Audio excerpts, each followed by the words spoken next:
Bismillahirrahmanirrahim. Assalamualaikum anak-anak. Apa kabarnya hari ini? Alhamdulillah apabila kabar kalian baik semua. Nah, untuk memulai pembelajaran, mari kita berdoa dulu. Nah, untuk memulai berdoanya, kita tepuk doa dulu ya. Dengan tepuk jari 1, tepuk jari 2, tepuk jari 3, tepuk jari 4, tepuk jari 5, bertepuk semua. Duduk yang rapih, mari kita berdoa. Berdoa dimulai. Berdoa selesai. Nah, sekarang untuk memulai pembelajaran, Ibu ingin bertanya dulu kepada kalian. Kemarin kita belajar tentang apa ya? Nah, iya betul, kita belajar tentang hubungan antar makhluk hidup dalam ekosistem. Nah, untuk sekarang, Ibu juga ingin bertanya lagi.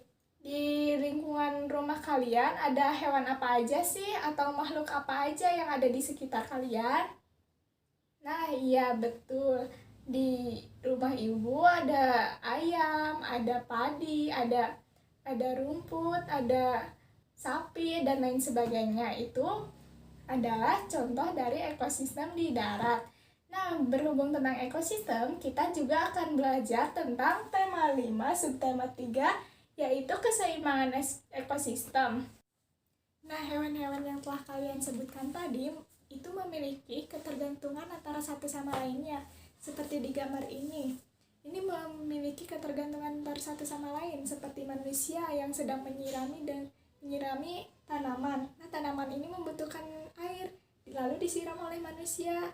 Dan juga ada hewan ayam yang sedang diberi makan oleh pemiliknya. Itu merupakan suatu keterhubungan atau ketergantungan. Nah, ketergantungan atau hubungan antara dua makhluk hidup yang lebih untuk saling hidup bersama atau membentuk hubungan yang khas itu disebut simbiosis.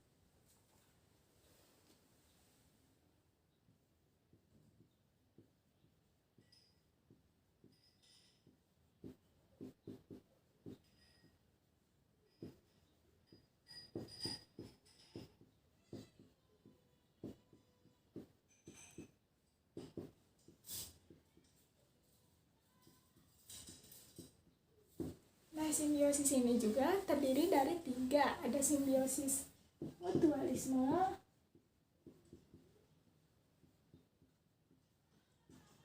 yang kedua ada simbiosis komensalisme,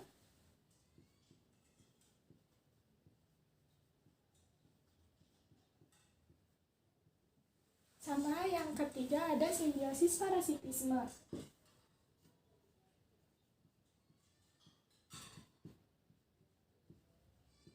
Nah, simbiosis mutualisme merupakan simbiosis atau hubungan yang saling menguntungkan antara dua makhluk hidup atau lebih.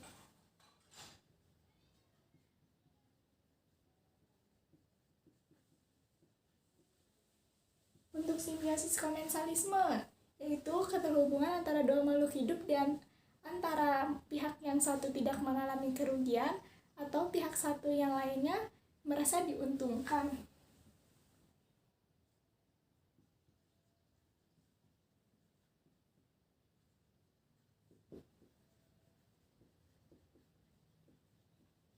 Nah, parasitisme itu yang merugikan satu pihak.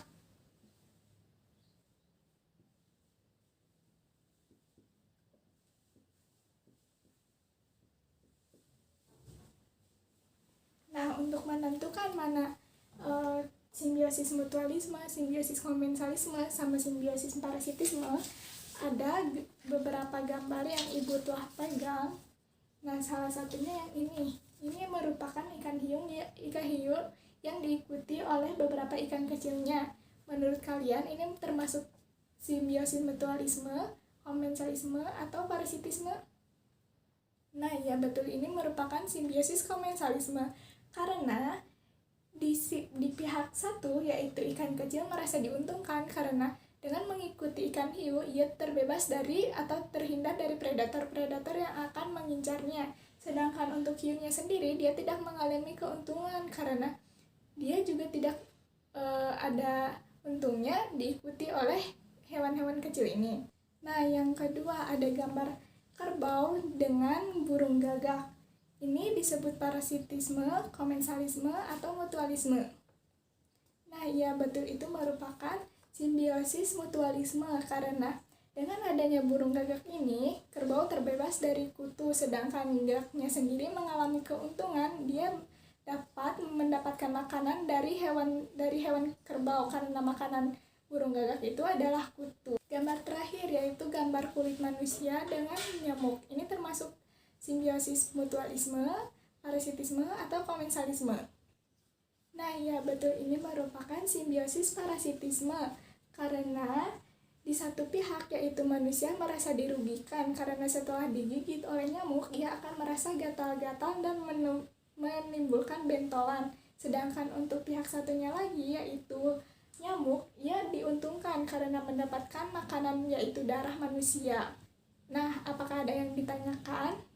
Jika tidak ada yang ditanyakan, buka buku kalian di halaman 101, itu ada teks bacaan tentang rantai makanan dan jari-jari makanan. Coba kalian baca terlebih dahulu di dalam hati bersama teman kalian.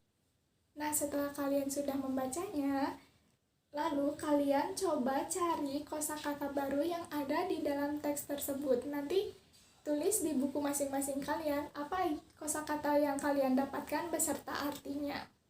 Nah, setelah kalian mengerjakan, kita akan bahas bersama-sama kosakata baru apa yang telah kalian dapatkan di teks rantai makanan dan jaring-jaring makanan yang telah Ibu temukan. Yang pertama yaitu produsen.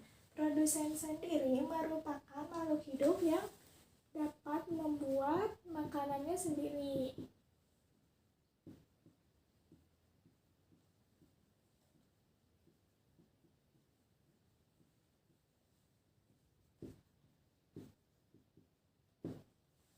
Nah, sedangkan yang kedua yaitu konsumen. Konsumen sendiri yaitu makhluk hidup yang memakan makanan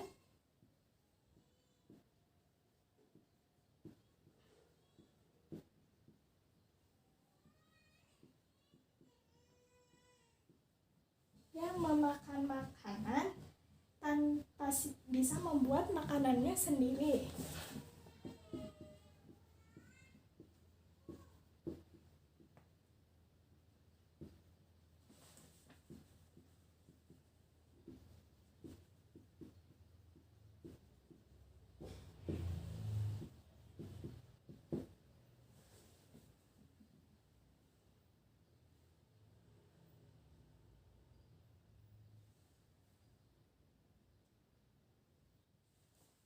Lalu ada herbivore. Herbivore merupakan konsumen yaitu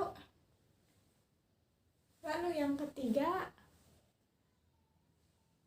yang ketiga ada herbivore. Herbivore sendiri merupakan hewan yang memakan tumbuhan.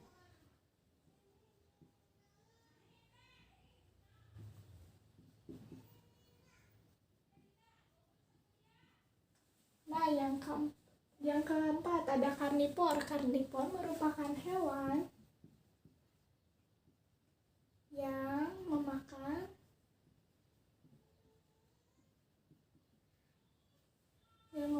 atau pemakan daging. Sedangkan yang terakhir omnivor merupakan konsumen yang memakan hewan atau konsumen yang memakan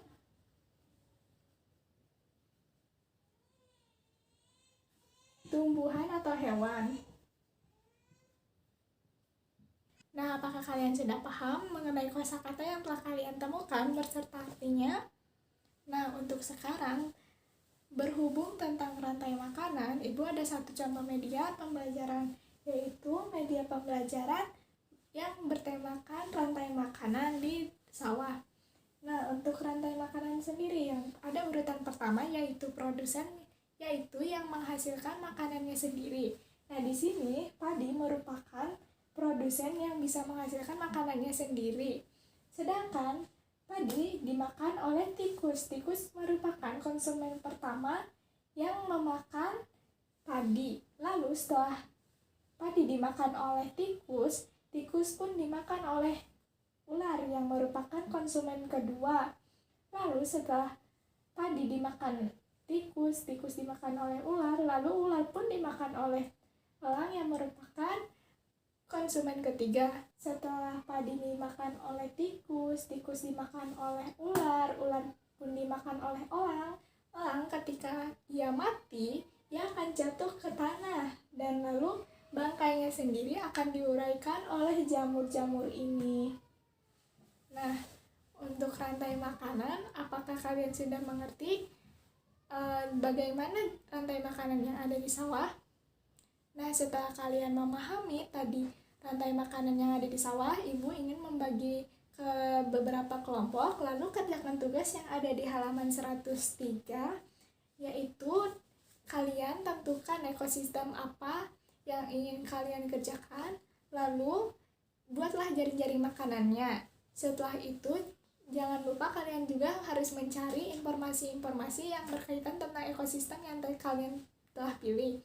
Lalu, tulis juga fakta menarik tentang jaring-jaring makanan yang telah kalian buat.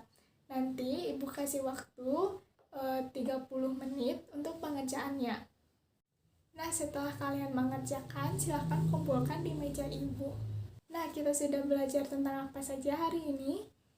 Ya betul, kita sudah mempelajari tentang rantai makanan, jaring-jaring makanan, dan mencari kosakata baru di dalam teks rantai makanan dan jaring-jaring makanan.